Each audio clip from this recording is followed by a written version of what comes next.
We're good? Awesome. What's a Wednesday without bugs? Right?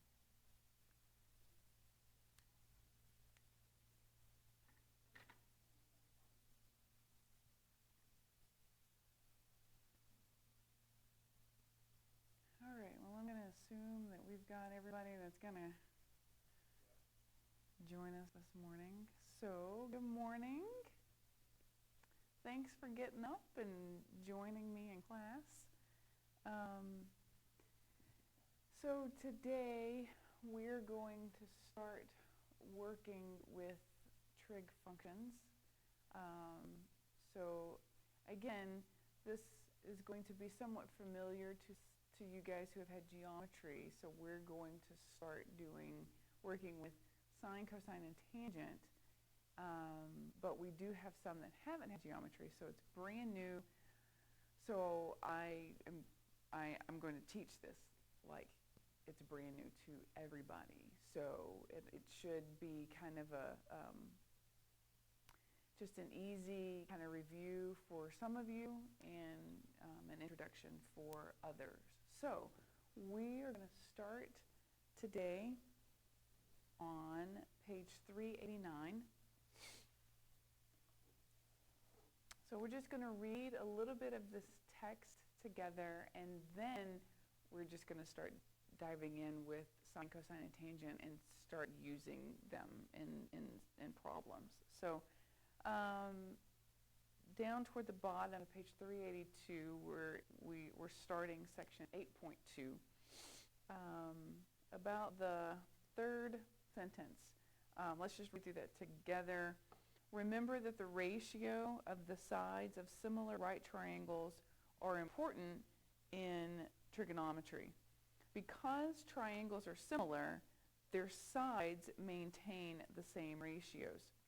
For example, in a right triangle, the ratio of the side opposite a 35-degree angle to the side adjacent to a 35-degree angle is 0.6993, and there's an ellipsis. That means it just goes on and on and on forever.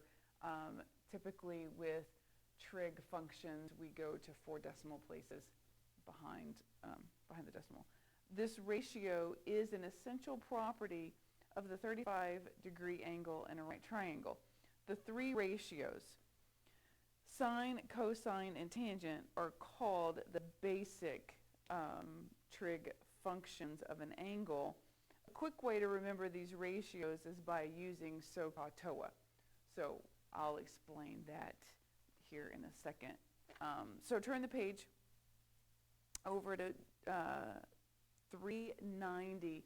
At the very top of 390, you see table C, and it has basic trig functions.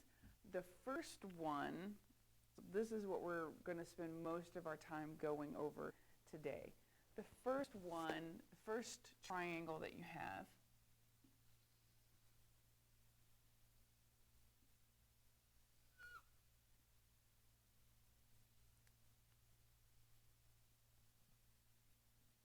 that's not exactly a straight line, but okay. So this angle, this symbol, I introduced it the other day. This is theta, and that is representing the angle, our reference angle. So in this problem, we're going to be working with things that are in relation to this angle down here, okay? So sine. So the formula for sine is, well, the sine of theta, or the angle, is opposite over hypotenuse. So in relation to this angle, we're going to label this triangle, okay? So angle C is here. This is our right angle. So the side opposite it is the hypotenuse. I'm going to abbreviate these. And in relation to this angle right here, this side over here is opposite. And in relation to this angle, this would be our adjacent.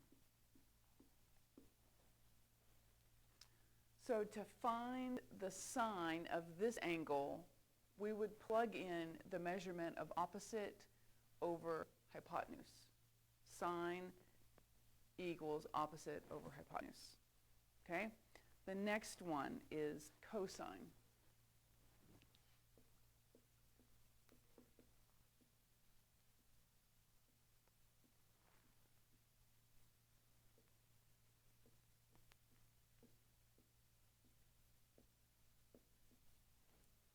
Cosine equals adjacent over hypotenuse. So these are going to, I mean, if you notice, all of these triangles look basically the same.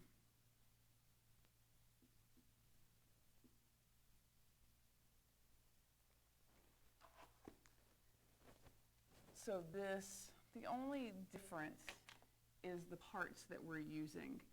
So coming back to sine, if I'm looking for the sine of this angle, I'm going to use this guy right here. That's him.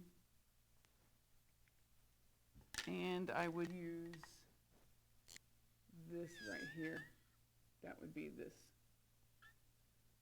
We're just identifying different parts.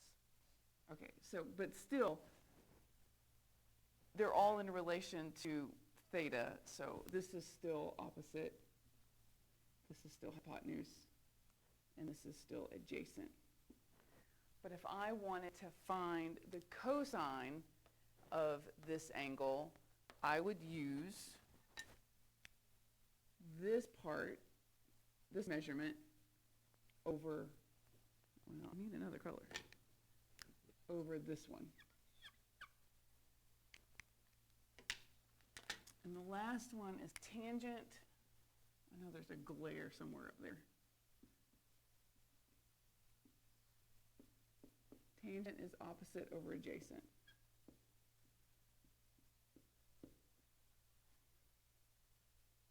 So in my right triangle,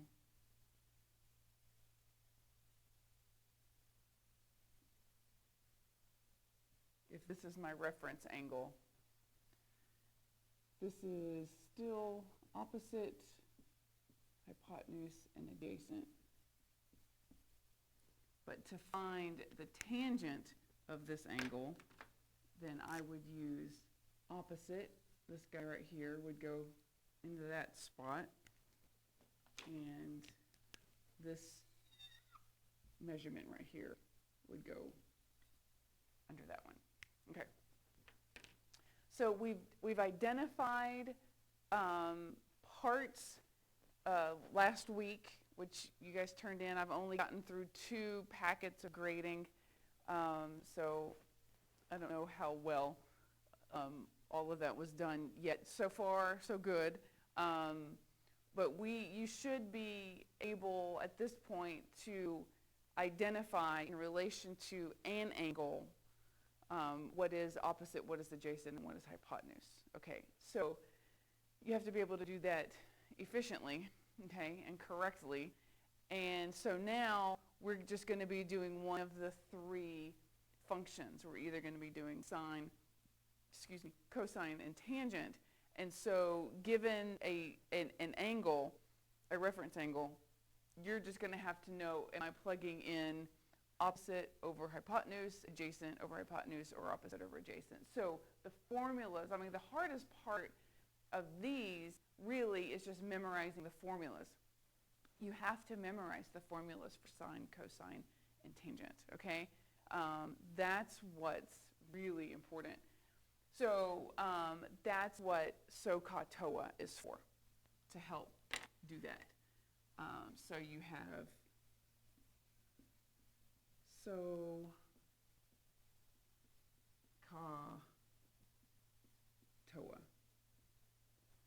So if you can remember that, then what these stand for is sine is opposite over hypotenuse, cosine is adjacent over hypotenuse, and tangent is opposite over adjacent. So, you may have to, for a while, until you get them memorized, put like the top of your page.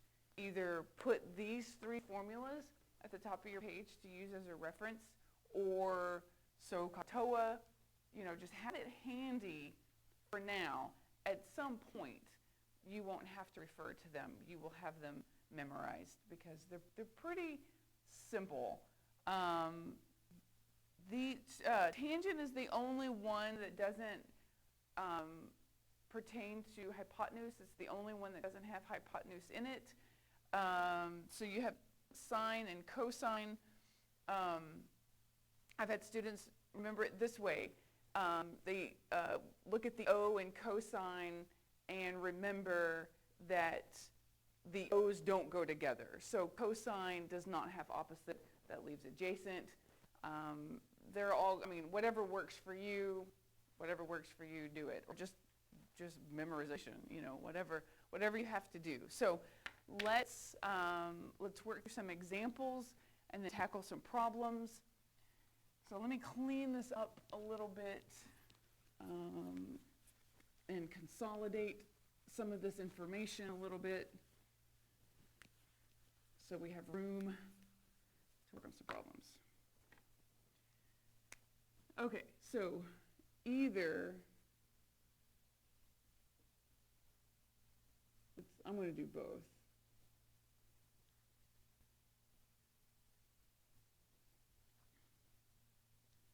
So the sine of our angle equals opposite over hypotenuse. The cosine of our angle equals adjacent over hypotenuse. Tangent of our angle equals opposite over adjacent. Okay. This is what you got to keep hold of. Keep this handy, keep this information handy until you have these guys memorized. All right, so let's look together at example 8.2a. And you have been given a right triangle.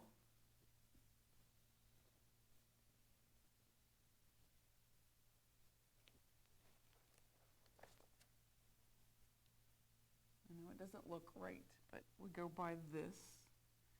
And here are his measurements. Now, for some of you guys, you ought to recognize this number pattern like right off the bat.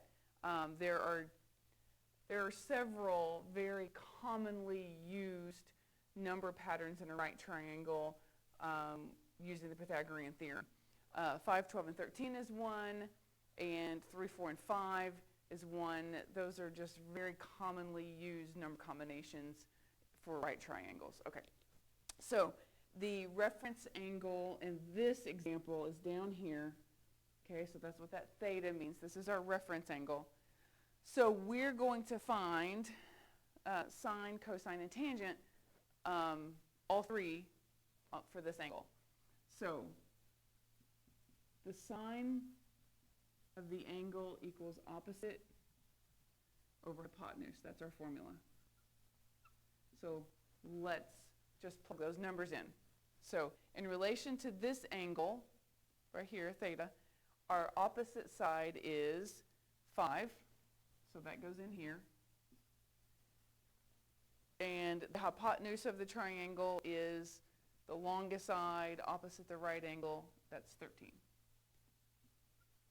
So that's the answer for sine. Pretty simple. The cosine of theta equals adjacent over hypotenuse. So since we have all of these given to us, we just have to find them and plug them in. So in relation to theta, the adjacent side is right here. So a 12 goes in for adjacent, and the hypotenuse is still 13. So 12 over 13 is the answer for cosine. And tangent is opposite over adjacent.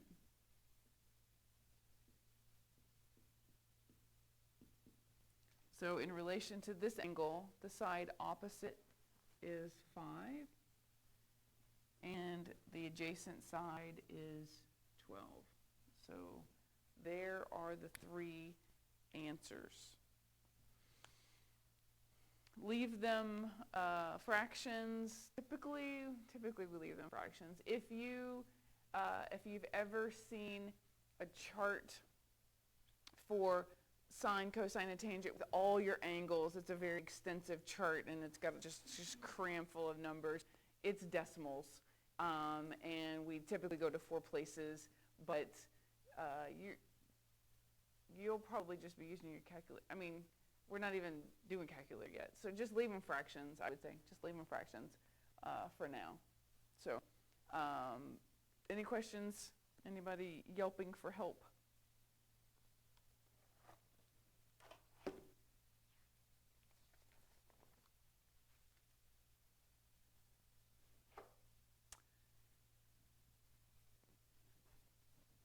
So if you don't have this written down yet, you best be doing it.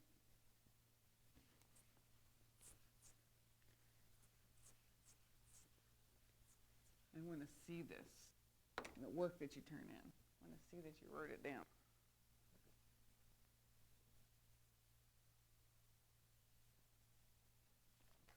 Okay, well, all we're going to do today are the problems at the beginning of this lesson over sine, cosine, and tangent. And there aren't a lot, so it's just going to take us a couple of minutes to go through them. So we're just going to do them together. This is something that I would have loved doing in class with you, and then asking you guys, being able to quiz you and get your input on it, but unfortunately, I don't have that. Ooh, I gotta stop hitting that. I don't have that luxury. So this is just basically a free 100 if you'll just follow along and turn it in. Make sure you turn it in. So let's turn over to page 393. And I really just want to make sure before we dive deep into this, and like I said, I don't have the luxury of getting interaction with you, and so I just really want to make certain that you guys are understanding these numbers, where they're coming from, how they get plugged in to these formulas. It's really going to be imperative that this is something that you grasp and grasp well. Okay, so much so that I want us to do this together. Okay, so on page 393, we have triangle A and triangle B. So your lesson, by the way,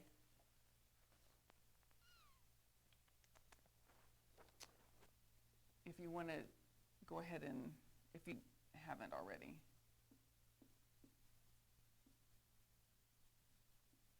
no, that's not right.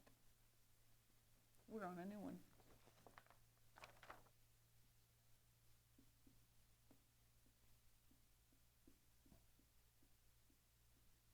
(8.2a) numbers 1 through 6 is what we're going to do. Okay, so the first triangle that we're going to use, so let me put on the board what's in your book. This is triangle A.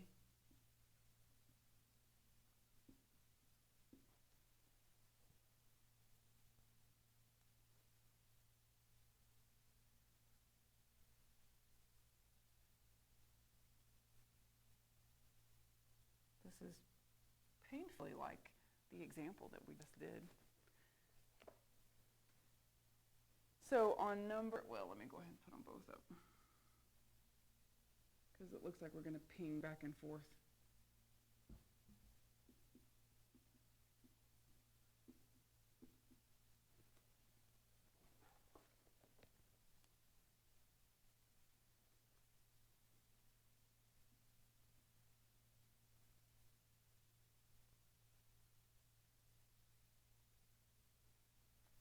Okay. I think that's everything that you are looking at. Okay, so let's work on these together. So number one, and by the way, some of you guys, it seems, have, for some reason, stopped writing your problems and you're just throwing answers at me. And we've not done that all year, and so we're not going to start. So make sure that you write the problem and not just the answer. Just a friendly reminder. So number one, you can abbreviate this. You can do triangle A if you want.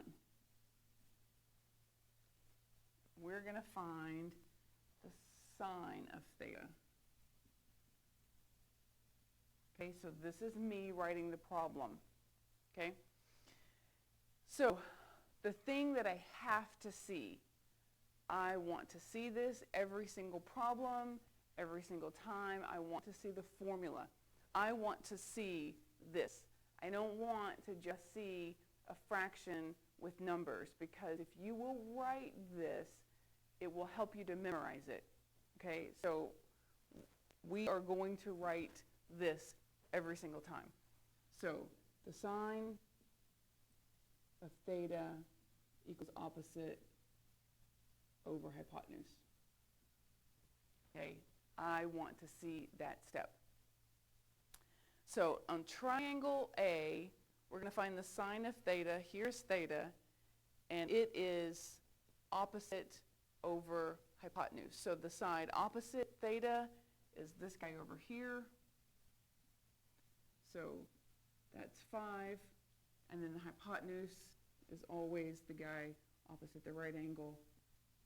So that's 13. All right? Number 2.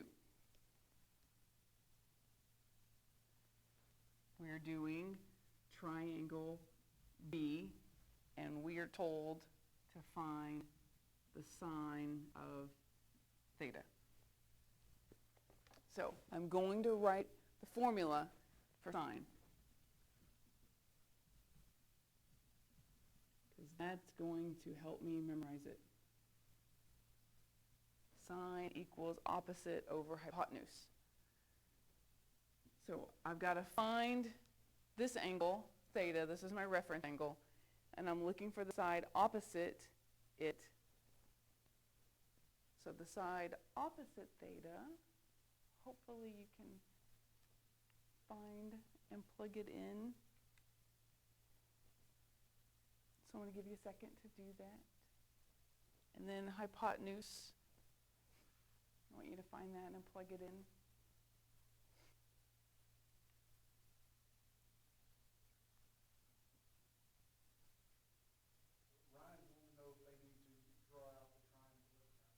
No. And they don't even have, you don't have to draw the triangle. The triangle is in your book. That's not part of the problem. Like this is what I want to see. I just have to do this because I need to be able to point at what you're looking at in your book. You don't have to draw the triangles. I mean, there's no harm in it. But this, for sure, like this is what I need to see as far as showing your work goes. And this is you writing the problem.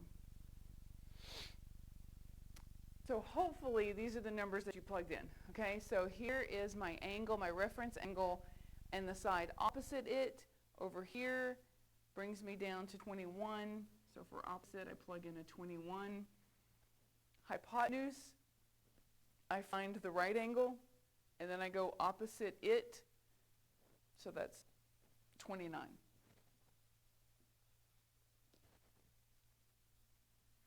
So that should have been what you got for that. And again, we're just going to leave it in fraction form. All right, hopefully everybody has those because they're about to disappear. Hopefully you guys aren't going, wait, Ms. B, I'm still writing. Because I hear that. I hear that a lot. And then I say, what have you been doing? Caleb?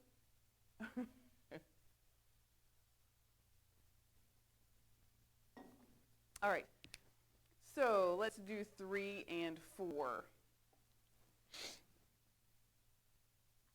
Number 3, we're working with triangle A. What? Oh, they can't see. Let me scooch on over. Okay. Triangle A. And now we're going to find the cosine of theta. So there's my problem. So the first thing I'm going to do is write the formula. Cosine of theta equals adjacent over hypotenuse. So I'm going to give you guys a minute to find those two numbers on triangle A.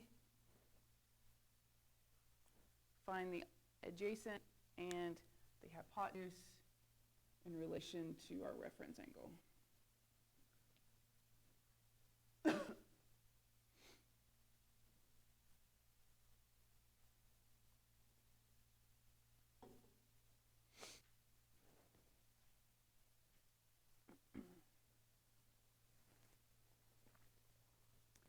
If it helps, I guess you could always label them like at the very beginning so that you don't have to keep figuring out opposite, adjacent, and hypotenuse. I mean, that's always an option.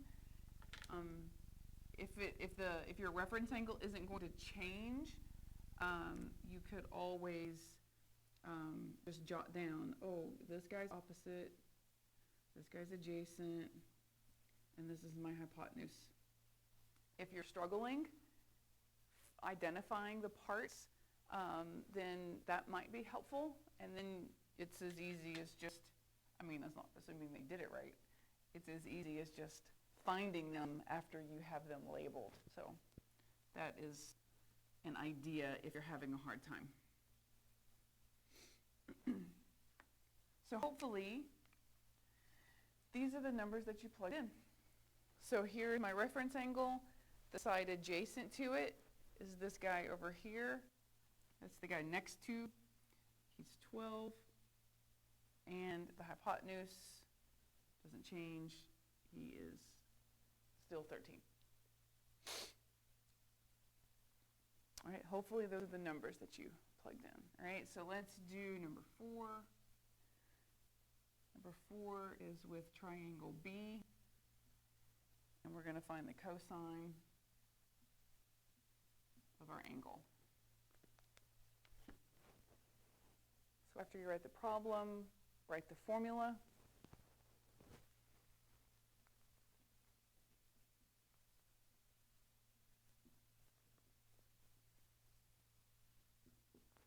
And I'll give you a minute to plug those in.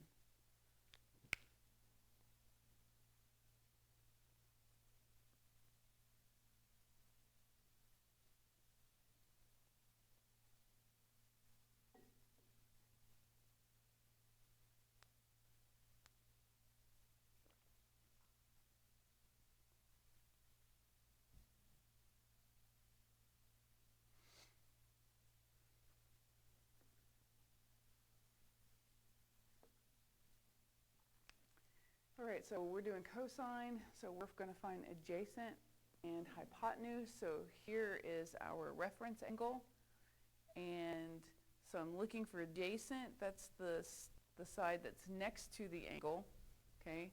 Not opposite, not hypotenuse, the guy next to it. So for adjacent, we're going to plug in a 20. And the hypotenuse is the longest side, so it's obviously the biggest number. It's always opposite that right angle, so we would plug in a 29 there. Hopefully those are the numbers that you plugged in.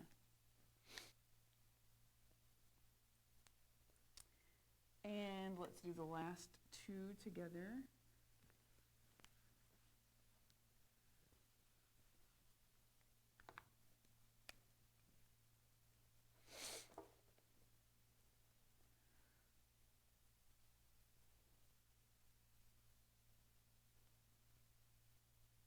So with triangle A, we're going to find the tangent theta for number 5. So write down your formula.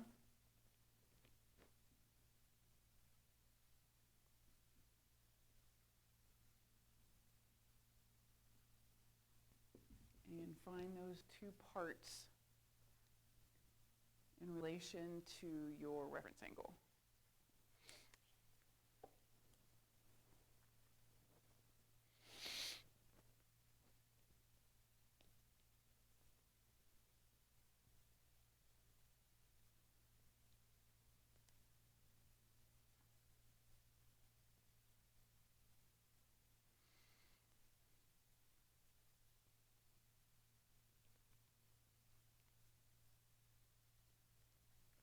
So here's my reference angle.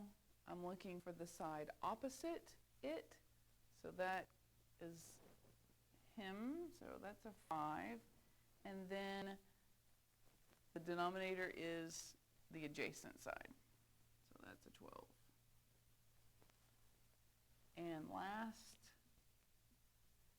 we're with triangle B. We're going to find the tangent theta. There's my formula.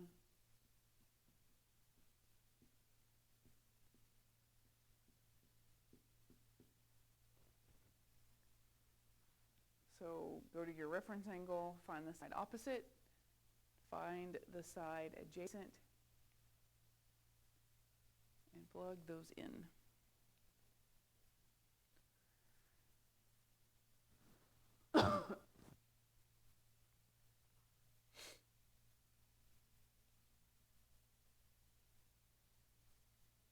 So from this angle, the side opposite, I go clear over to the opposite side of the triangle, that's a 21. And the side adjacent is 20. Leave it as an improper fraction. Do not change it to a mixed number. Just improper is fine. All right? So this is this assignment. So this is just a freebie. Here's my Wednesday gift to you. I just really have to make sure that you guys understand how to plug these numbers in and how to find each one, because we'll start having to piece together a little more complex problems, finding these trig functions and piecing triangles together and identifying them. So hopefully you understood 100% of this. If you didn't, I need you to let me know, because we're just only going to go deeper from here. Yes, sir? They won't know if they're supposed to simplify if they have a fraction like 5 over 15. Are they supposed to simplify? Yes.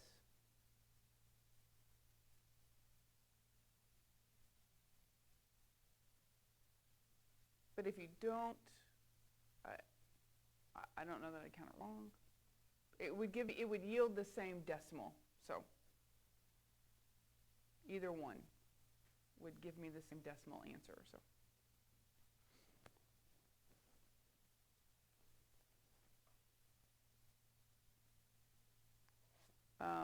now I would say, let me think long term here. Yes,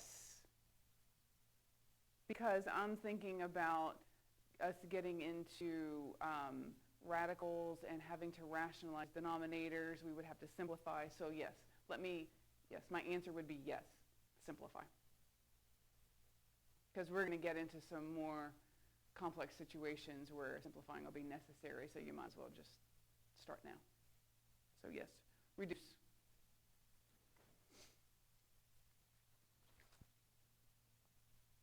Reduce fractions if you can. Okay, so is that it? Those are all the questions? All right. Well, that's every bit of our class time. That was perfect. So we've got one more day this week. So we will meet together Tomorrow we'll go over the Pythagorean theorem. Once we cover these trig functions and the Pythagorean theorem, then we can really start working with triangles in a deeper way. So one more day, guys. One more day. Have a good day. See you tomorrow.